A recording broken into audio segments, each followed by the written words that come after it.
A paz do Senhor Jesus Cristo, amados. Minha Bíblia está aqui aberta em João capítulo 19, versículo 30.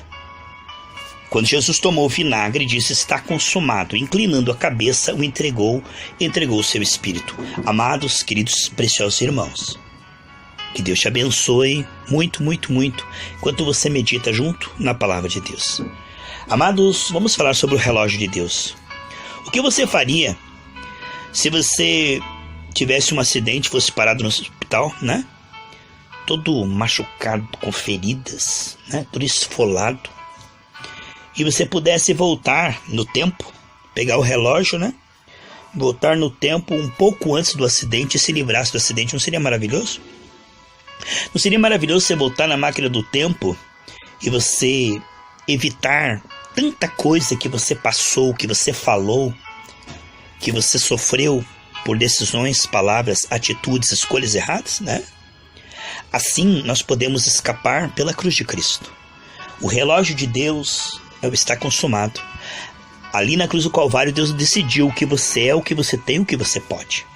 No visível, você pode estar passando agora ataques das trevas em todas as áreas. Mas você já é mais que vencedor em Cristo, assentado nas regiões celestiais, como diz Efésios 2,6, conduzido em triunfo sempre.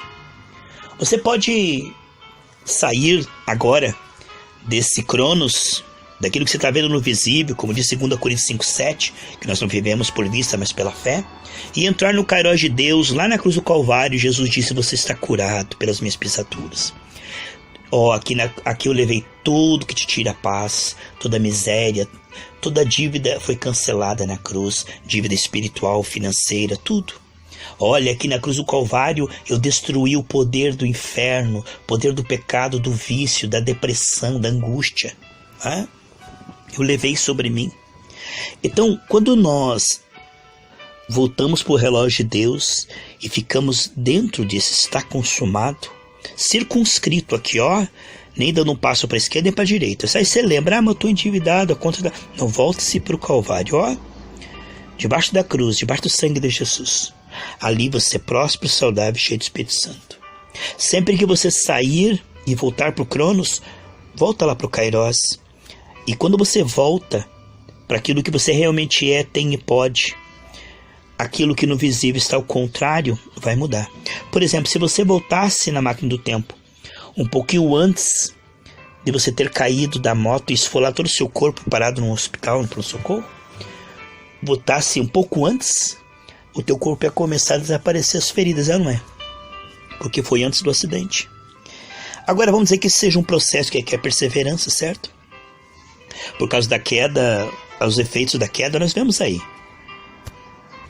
Deus criou o homem por último, colocou ele no melhor ouro dessa terra, fez ele saudável, a imagem semelhante de Deus. Deus deu a ele domínio, abundância. Então essa é a criação original. Mas o homem, por causa da sua escolha errada, ele caiu e vieram os efeitos da queda, né?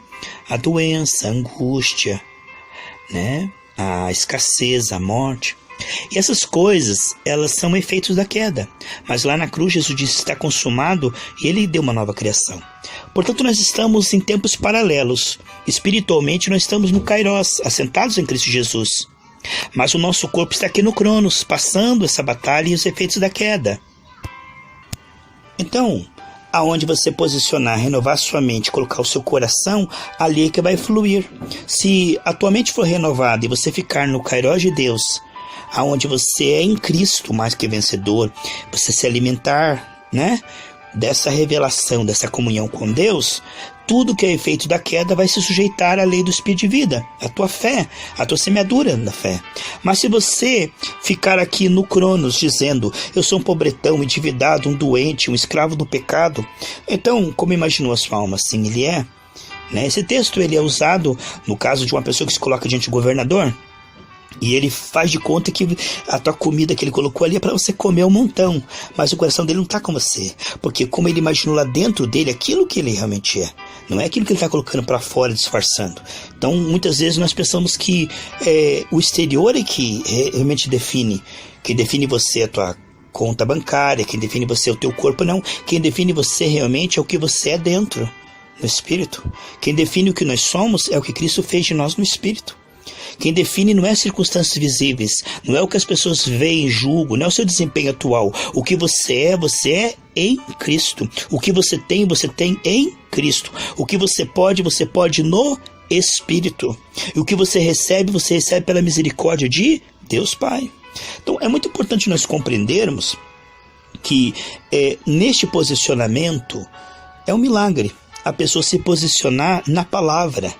Você veja que Josué e Caleb se posicionaram na palavra, enquanto a grande maioria, 99,9%, se posicionou nas circunstâncias. Estamos com sede, nós vamos morrer, Deus nos desamparou, não tem jeito, entende? Agora, Josué e Caleb repetiram a palavra, não as circunstâncias. Isso é sempre uma minoria. Você veja só, amados, que o remanescente fiel, ele fica com a palavra, mesmo sendo provado por muitos anos, como Abraão, como José, como Davi, como Paulo. E isso são pessoas raras e preciosas. A fé agrada a Deus. E a fé tem uma linguagem. É impossível ter fé sem linguagem. Porque quando você fala, a boca fala, o coração está cheio. Não tem como você crer numa coisa e falar outra, não é? Então a Bíblia diz que quando nós cremos, nós falamos. 2 Coríntios 4,13. Porque criei e falei. É impossível você falar o contrário da Bíblia e dizer que você crê na Bíblia. Nós temos que crer a ponto de pensar igual, né? Andarão dois juntos se estiver de acordo. Sentir igual, desejar igual, falar igual. Então isso é amar a Deus todo o coração, com todo entendimento, todo esforço, toda a tua alma. É você ter a palavra na mente, na boca, no coração, nas atitudes, nas escolhas, né?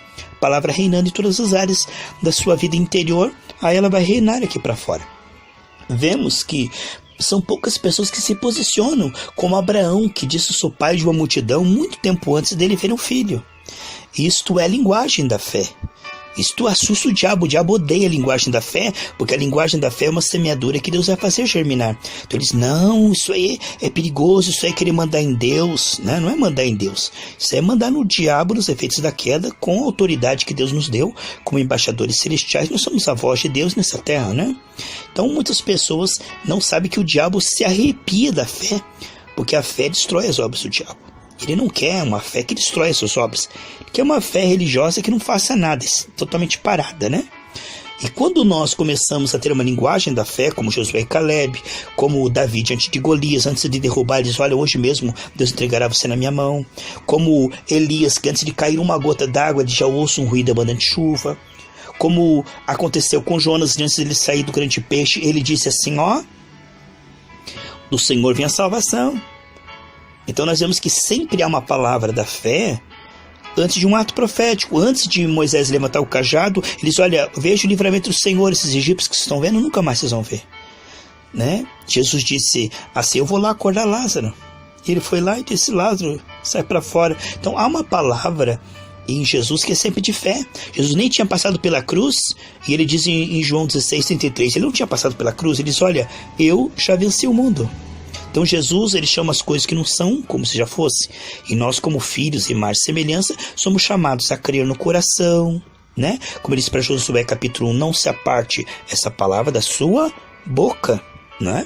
Então, a confissão da fé, diz Hebreus 4:14, 10:23, para nós mantermos a confissão, que crer e confessar. Romanos 10:9-10, Marcos 11:23-24, né? Fala que nós cremos no coração e confessamos com a nossa boca. Aqui está o processo completo da fé. E quando nós nos posicionamos no Kairos de Deus, aqueles que estão no Cronos nos chamam de louco, porque eles não conseguem ver o que você é em Cristo. Eles só conseguem ver o que você é no visível. E eles querem colocar um carimbo em você, endividado, desempregado, doente, né? E dizem que é incredulidade dizer o contrário das circunstâncias. Mas na verdade, quando você está no Kairos, você sabe que em Cristo, pelas suas pisaduras, já foi sarado. Ainda que o teu corpo está no processo ainda, né?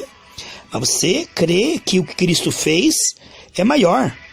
O que Cristo fez é definitivo, né? Ele diz, está consumado, ponto. Então não tem uma vírgula, né? Tem a mais. Esse a mais vem do capeta, vem do inferno. Quando nós estamos no relógio de Deus, nós voltamos lá para o Calvário. Não é o que vai acontecer, é o que já aconteceu lá no Calvário e que nos pertence. E quando nós nos alimentamos dessa fé e semeamos no Espírito, isso vem provisível, pouco a pouco, gradativamente, pela fé e perseverança.